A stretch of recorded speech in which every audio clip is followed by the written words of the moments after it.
Next, we've got a CD-ROM drive. CD standing for compact disc, ROM standing for read-only memory.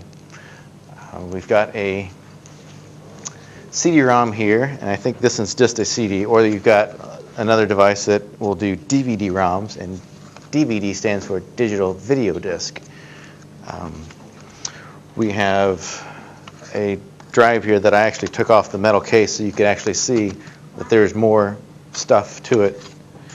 And they also call it an optical drive because this has got a little laser and some sensors in here. It will actually send a laser up and it reads this bottom side of your CD that's in there, and it watches how that light bounces off. And depends on if it's going straight on or if it bounces off to the side. If it bounces off to the side, it sees that there's data and it reads what's on there. Is the difference between CD and DVD the type of laser and Blu-ray? Typically, yes. There's different lasers, and then there's different capacities. CDs are the earlier ones, and then when they came out with DVDs, digital video had a lot more information to be stored, and they had to write more information on that same type of CD, so they got more information in there. So they changed type of lasers in there. They're a different kind of wavelength, so it can tighter, yeah, smaller, yep. And then Blu-ray is actual blue laser, and there again, you can't see these lasers with your eyes because they're a different spectrum. But yeah, basically this blue can read much more smaller data than what a CD could. That's kind of how they came up with Blu-ray. Yes, sir. If you have a disc that you're going to put in the CD-ROM drive, would it work in the DVD-ROM drive? Yeah, typically DVD-ROMs will read CDs because CDs are older, and a lot of times, like I know how to do that. That's old stuff. But if you take something new, like a Blu-ray disc, and put it in a CD or DVD-ROM, it's like I don't know what that is. That happened in the future, and it doesn't know anything about the future. But usually, you can go back in the past and read old stuff. But there again, it's an optical drive. It handles things a little different because it's optical, meaning it's visually reading that information.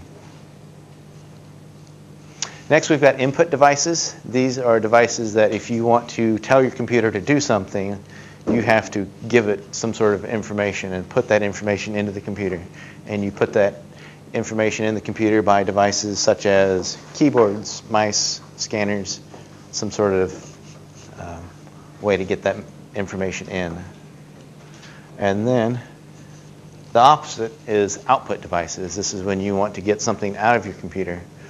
You need a sound to play, or you want to pull up a website to get that information back to you. It's got to display something, so it's going to give you that data back on as a form of text, image, sounds, and you're going to have a printer or a monitor or speaker, something like that. It's going to give you something back. Here's some websites. I subscribe to a Maximum PC magazine that I read, and that's their website. And a couple of these other websites here are called modding websites, where you want to modify or mod your computer and make it look like something completely different. I'll give you an example, I suppose. Here's some floppy disks I'll pass around here too while I'm showing these pictures. I split these things open. Basically, when you stick this inside a disk drive here, it goes in this disk drive, just like this, kind of like a CD, but it opens up this door so it can read both sides of this material that's in here. They call this a floppy disk because it's kind of floppy. It's not real strong. And the stuff where it gets the data is even floppier. So you can, okay, you got that? I was going to. I've got some. These are kind of old, but the discs before that were much bigger. They had like 10-inch and 8-inch floppy disks. That's the stuff that I grew up with. And then when they came out with these, they were smaller and they held a lot more information. And then things kept getting smaller and faster. If you want to see some really cool PCs that don't even look like PCs, we've got a Japanese-inspired computer case. with little wooden sliding doors. We've got fans that light up. Everything about this computer has probably been customized. Anybody have any questions?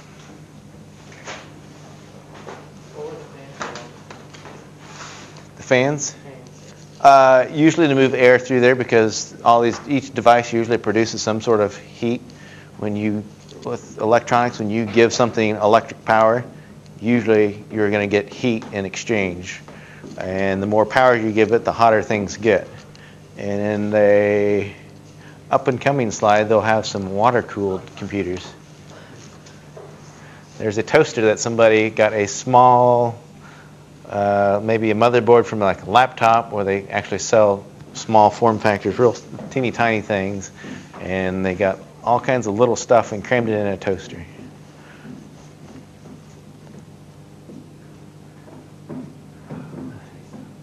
There's some really neat computers out there. I didn't have time to grab lots and lots of stuff. Let's see if I can pause this next slide. I think it is.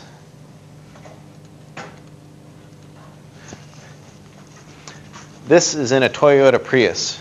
If you look down here, this is a Mac Mini. That's it's not a full-size computer. It's this little tiny box, but it has a motherboard in there, a DVD drive, it's got memory, it's got all the stuff a normal computer would, but they're just really small. And there was a spot in the dash where this thing fit right in there. Then they had to get it figured out how they could get it hooked up to this little touch monitor in these cars. But as you can see, they got it all working, and they can watch DVDs or hop on the internet, check their email. It's got all kinds of cool stuff, and you can really do a lot of things with your imagination if you can figure out how to get it in there and make it work. It's pretty neat when you get it to work.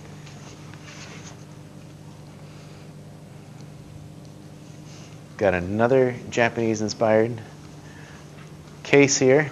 A little hard to see with the dark pictures here. I think, there we go. This is one that I had some questions on earlier. Anybody know what all this, the white tubing and all that stuff is? That is basically, this is what's called a liquid-cooled machine.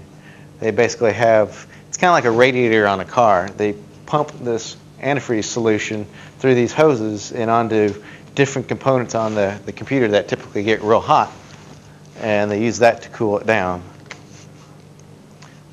There is a term called overclocking. You can tell your computer to use more power, and you can make things run faster by giving it more power. But if you give it more power, it's going to get hot. So they got to get it cooled down. So they run water cooling to help keep those parts from getting too hot and causing the computer to do weird things and shut down. Yes, sir? How does that like not short circuit the pieces that go? It's all self-contained, and I think there may be another closer picture here. Yeah, this one, you can kind of see the water comes in, and it goes across the surface here, and then it goes back out. But all that water is contained in a little metal thing that makes contact, so the heat goes into this metal thing, and it gets transferred into this water. But it's not, water's never really touching any of the electronics. It's all contained inside these individual little parts.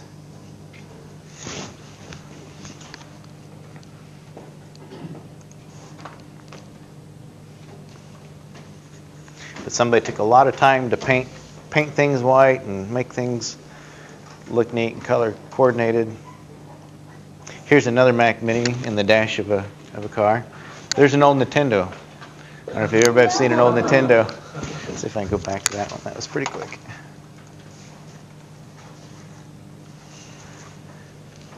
And you can see, you used to have to put the game cartridges in here, and they've mounted a small laptop CD-ROM, DVD-ROM drive there. And then there's the back of the Nintendo where they had to cut out spots for that motherboard. They basically had to cut open a spot so you can get to the back of these pieces here to plug in a monitor, keyboard, mouse, network, all that kind of stuff. More than likely, it's not a big board like this. It came off a much smaller board that's probably much smaller, like out of a laptop, or they just make smaller things that you can buy.